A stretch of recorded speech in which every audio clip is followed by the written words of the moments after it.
Sudah boleh lanjut? Itu tadi zat pada yang kedua yaitu zat cair atau liquid. Nah, ciri-cirinya yaitu partikelnya masih berdekatan tetapi tidak beratur. Kemudian yang kedua partikelnya dipisahkan. Kemudian yang ketiga yaitu volumenya tetap dan bentuknya berubah. Jika kita taruh zat cair di mangkuk misalnya, maka bentuknya akan menjadi mangkuk. Kalau kita taruh di gelas, maka bentuknya akan menjadi gelas atau menjadi cairan saja. Kalau zat cair diantaranya yaitu air, minyak, air, kecap. Nah, yang kedua, zat cair atau liquid. Liquid. Yang pertama berdasarkan sifat partikelnya masih berdekatan, hanya saja dia tidak teratur posisinya. Makanya ini acak, tapi masih saling istilahnya bergandengan, jadi saling menggandeng. Hanya saja barisannya itu tidak lurus, ada yang menceng ke kanan, ada yang menceng ke kiri, tapi masih berikatan.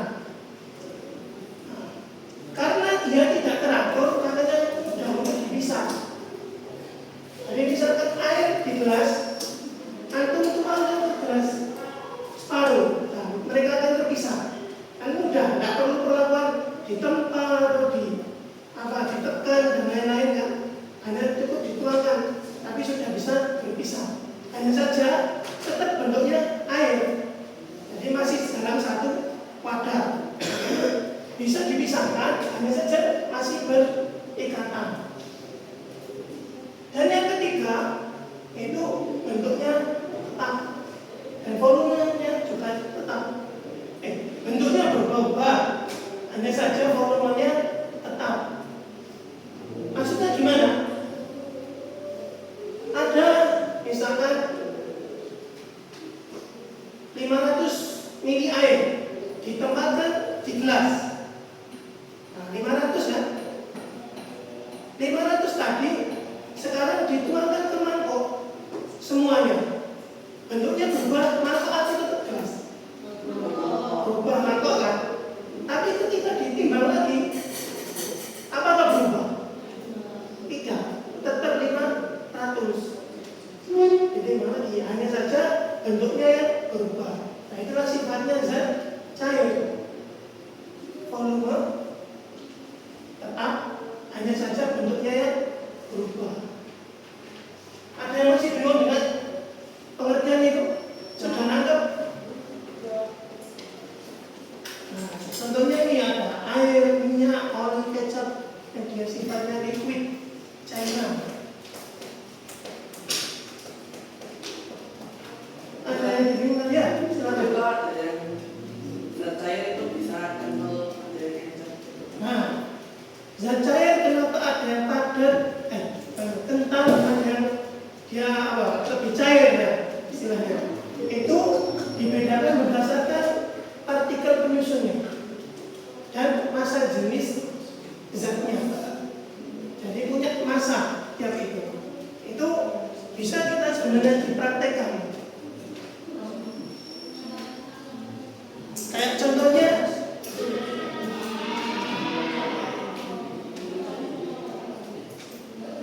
saya Jafran, pertanyaan bagus. Kenapa kok ada yang kental, ada yang lebih cair? Ya, itu misalkan minyak dan air bisa bersatu? Nah, dia kalau dicampur itu akan saling memisah, tapi tetap itu. Hanya saja posisinya yang berbeda. Karena minyak dan air itu memiliki massa jenis itu berdasarkan zatnya itu berbeda-beda. Bentuknya sama, cairan, hanya saja beratnya itu beda. Nah, itu sebenarnya bisa kita praktekkan. Hanya saja sekarang nggak bawa ya. Bisa kita praktekkan ini. Air, minyak, sirup kita campur dalam satu wadah. Nanti pasti mereka akan terpisah-pisah. Kecuali di blender secara manual mereka terpisah sendiri. Nah, besok lagi kalau ada waktu kita praktekkan. Jadi dibedakan berdasarkan masa, jenis dan partikel pembusuhnya. Pertanyaan bagus. Ada lagi yang bisa tahap ini terkait zat cair. Bisa lanjut?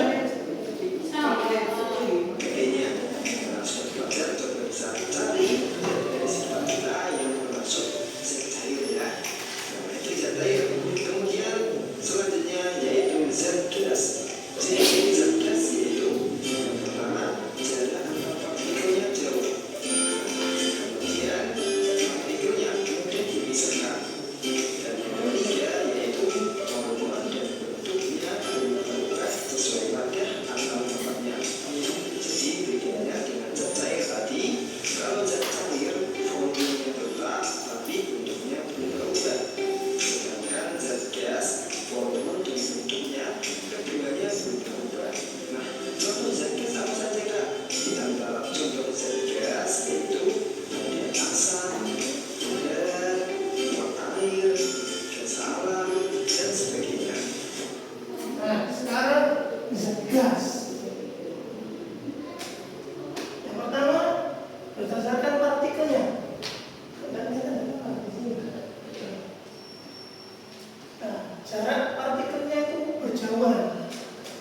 Kalau tadi padat itu barisannya teratur, lurus, liquid atau cair itu mulai agak ada yang serong, miring-miring. Nah, ini sudah tidak teratur sama sekali.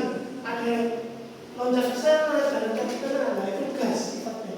Jadi jarak antar partikelnya itu berjauhan antara satu partikel dengan partikel lainnya. Partikelnya mudah dipisahkan, lebih mudah lagi daripada zat cair. Tanpa perlakuan yang sudah bisa menyebar kemana-mana. Contohnya apa?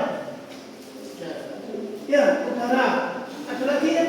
Contoh gas yang tanpa perlakuan apapun dia bisa kita ketahui. Oksigen. Ada lagi? Itu. Kalian tahu semprotan otomatis di perpustakaan? Itu kan yang buat sendiri ya. Posisinya di mana? Di atas. Tapi ketika nyemprot, sampai enggak harus berdekatan sama semprotan itu. Misalkan di dekat pintu, kecil enggak tahunya. Nah, itulah contohnya di mana gas itu tanpa perlakuan apapun mudah dipisahkan. Artinya dia mudah menyebar. Ini beda lagi. Ini kan sudah dipadatkan, tapi nanti ada perubahannya. Tetap jadi gas, cuma nanti dia tercium. Hanya saja ini harus mengalami perubahan. Yang contoh paling realnya itu untuk semprotan. Nah, itu gas isinya. Ketika disemprotkan, posisinya di sana, misalkan. Nah, ini di sini. Tercium enggak? Masih dalam satu ruangan. Misalkan, bawa semprotannya. Kalau jalan waktu itu, Nah, kalau patung ini, itu nanti ada perubahannya dulu. Nanti kita belajar. Ada padat, nanti dia berubah jadi gas dulu, baru tercium. Karena dia sebenarnya dipadatkan pengaruhnya. Kalau yang sebenarnya bentuknya gas LPG. LPG, gas LPG itu kan dia isinya tabungan di dalamnya ada gasnya. Tapi sini ada yang ditanya mas, nah ini bedanya dengan zat padat.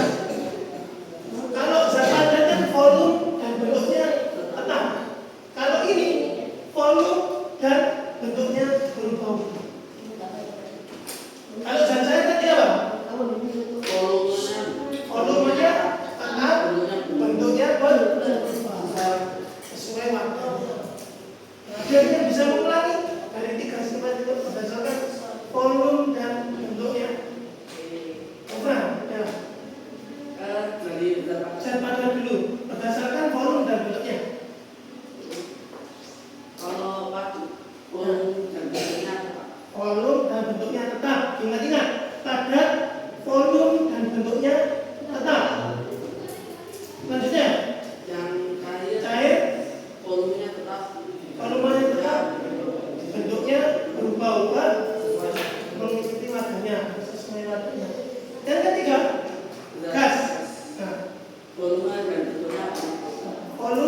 bentuknya berubah-ubah.